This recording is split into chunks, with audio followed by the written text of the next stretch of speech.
থেকে নিজেরা জাল সই করে ব্যাংক ম্যানেজার থেকে যুক্ত হয়ে ফোরেগুলো সমস্ত অ্যাকাউন্ট থেকে টাকাগুলো তুলে নিচ্ছেন। আর এই ব্রহ্মনগর সমবায় সমিতির নামে বহু কমপ্লেন আছে, যেখানে কোটি কোটি টাকার লেনদেন হয়েছে ফোরেদের অ্যাকাউন্টের মারফত, যেখানে প্রায় জোনা 50 মানুষকে চাকরিও দেওয়া হয়েছে।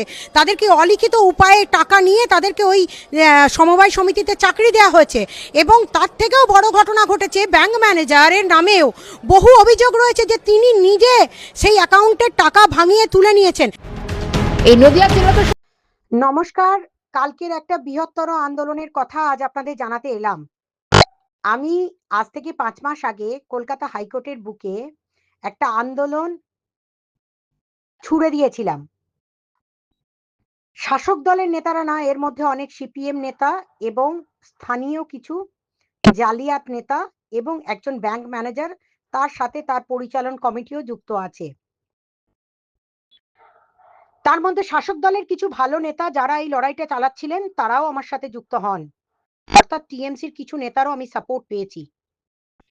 আমাদের সংগঠনের আমাদের নদিয়া জেলার সেক্রেটারি, যিনি সেক্রেটারি আছেন, তার নাম হচ্ছে পিন্টু বাবু।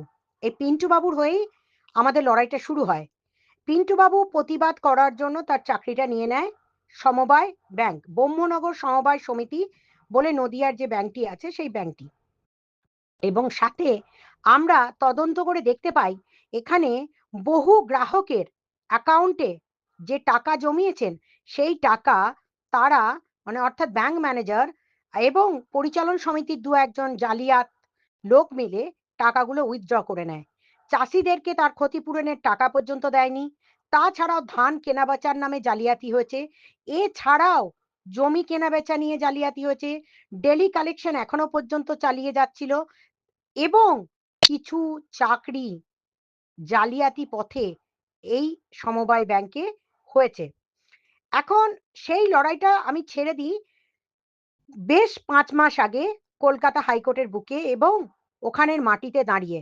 যেদিন আমরা এই লড়াইটা ছাড়ি সেদিন আমাদের সাথে গোটা 3-4 জন মাত্র এসে যুক্ত হয়েছিলেন। বাকিরা কিন্তু ভয়ের চোটে, যেহেতু অনেক শক্তিশালী নেতারা এর মধ্যে যুক্ত আছেন, তার মধ্যে আমাদের রাজ্যের খাদ্যমন্ত্রীও খাদ্যমন্ত্রী বর্তমানে যিনি জেলে আছেন, তার চেলাচামুন্ডা বাকিবুর রহমান থেকে শুরু করে অনেকে এই বড় বড় ঘোটালাতে যুক্ত আছেন। এবার আসি আসল কথায়। গতকাল আমরা সকলে মিলে, অর্থাৎ ওই এলাকায় এখন কয়েকশো না কয়েক হাজার মানুষ একত্রিত হয়ে গেছে। যেটা আমরা 3টে মানুষ নিয়ে শুরু করেছিলাম, গতকালকে সারাদিন আমি ওই নিয়েই ব্যস্ত ছিলাম। রাত্রেবেলায় আপনাদের সাথে লাইভ করেছি। তো গতকাল সেই ব্রহ্মনগর সমবায় সমিতিতে তালা লাগিয়ে দেওয়া হয়েছে। আমার সংগঠনের সাথে সাথে শাসক দলের নেতারাও আছেন এবং স্থানীয় কিছু নেতা আমাদেরকে হেল্প করেছেন এবং এলাকার বৃহত্তর মানুষ তারা তাদের নিজেদের স্বার্থে কালকে ব্রহ্মনগর সমবায় সমিতি ব্যাংকে তালা লাগিয়েছেন। সেই খবর এবং নিউজ কাটিং এবং আমাদের পিন্টু বাবুর বক্তব্য আপনারা কিন্তু ভিতরে দিচ্ছি, মন দিয়ে শুনবেন। এবং বহু নিউজ মিডিয়া পেপার এটা কাল কভার করেছে।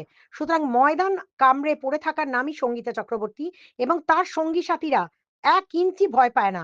মাটি আঁকড়ে পড়ে থেকে লড়াই করার নাম এই এসএস হিউম্যান রাইটস ফাউন্ডেশন। আমরা গর্বিত যে পিন্টু বাবুর মতো একজন কর্মী আমাদের সংগঠনে আছেন এবং তার সাথে তার সঙ্গী সাথীরা নদিয়া জেলার যে টিম, তারা যে বীভৎস লড়াই করেছেন সেই লড়াইকে আমরা কুর্নিশ জানাই এবং আপনাদেরকে সেই ভিডিও দিচ্ছি, আপনারা দেখতে থাকুন। এবং কালকের নিউজ মিডিয়া পেপার সমস্ত পুলিশ প্রশাসনও পর্যন্ত অসহায় হয়ে গেছে। ব্যাংক ম্যানেজারকে গ্রেপ্তার করতে হবে, এই হচ্ছে আমাদের দাবি। কারণ মানুষের টাকা মেরে খেয়ে তাদেরকে আমরা মানছি না, মানব না। আপনারা আমাদের পাশে থাকুন, সহায়তা করুন। এই লড়াই আমরা জালিয়াতির বিরুদ্ধে যে শুরু করেছি সে লড়াই আমরা শেষ করবই। পশ্চিমবাংলাকে স্বচ্ছ করতে হবে, নিট অ্যান্ড ক্লিন করতে হবে। তার সাথে সাথে পশ্চিমবাংলার জালিয়াতি কার্যকলাপকেও বন্ধ করতে হবে। তার জন্যই আমাদের এই কঠিন লড়াই। আর আমার এই চ্যানেলে আপনারা লক্ষ্য রাখবেন, নতুন নতুন ভিডিও পাবেন, নতুন নতুন ভিডিও আনবো এবং আমার কাজ প্রত্যেক দিনের কাজ আপনাদের কাছে তুলে ধরবো। রেশন দুর্নীতিতে ইতিমধ্যেই জালে স্বয়ং প্রাক্তন খাদ্যমন্ত্রী সহ ওয়াকিবুর রহমান। কেন্দ্রীয় তদন্তকারী সংস্থার তদন্তে উঠে এসেছে হিসেব গড়বিলের বহু তথ্য। এবার কি সেই তালিকায় সমবায় সমিতিও? 10 বছর ধরে নদিয়ার ব্রহ্মপুর সমবায় সমিতিতে টাকা জমিয়েছিলেন নদিয়ার মায়াপুরের বাসিন্দা মমতা বিশ্বাস। 10 বছর পর টাকা তুলতে গিয়ে দেখেন অ্যাকাউন্টে 1 টাকাও নেই। অভিযোগ একাধিকবার টাকা তুলে নেওয়া হচ্ছে বলে সমবায় ব্যাংকের ম্যানেজার জানান।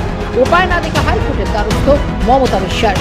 আমি দীর্ঘ 10 বছর ধরে সমবায় সমিতির ব্যাংকে আমি টাকা জমিয়ে গেছি, কিন্তু দীর্ঘ 10 বছর পরে আমি টাকা তুলতে গেছি, ব্যাংক ম্যানেজার বলছে আমার টাকা সব আমি তুলে নিয়েছি, কিন্তু 1 পয়সাও আমি তুলিনি, ব্যাংকেও কোনোদিন যাইনি। পুরো জালিয়াতি করছে ব্যাংক ম্যানেজার, পুরো জালিয়াতি করছে, আমার টাকাটা তুলে নিয়েছে। কিন্তু আমি একটা অসহায় গরিব মানুষ, আমি এখন কি করব, আমি কোনো রাস্তা পাচ্ছি না খুঁজে। পুলিশের কাছে গেছিলাম, আমি ফাঁড়িতে গেছিলাম, ফাঁড়িতে কোনো অভিযোগ নিচ্ছে না, যাচ্ছে না, বলছে তুমি কোর্টে যাও। এই সমবায় সমিতিগুলো থেকে নিজেরা জাল সই করে ব্যাংক ম্যানেজার থেকে যুক্ত হয়ে ফোরেগুলো সমস্ত অ্যাকাউন্ট থেকে টাকাগুলো তুলে নিচ্ছেন।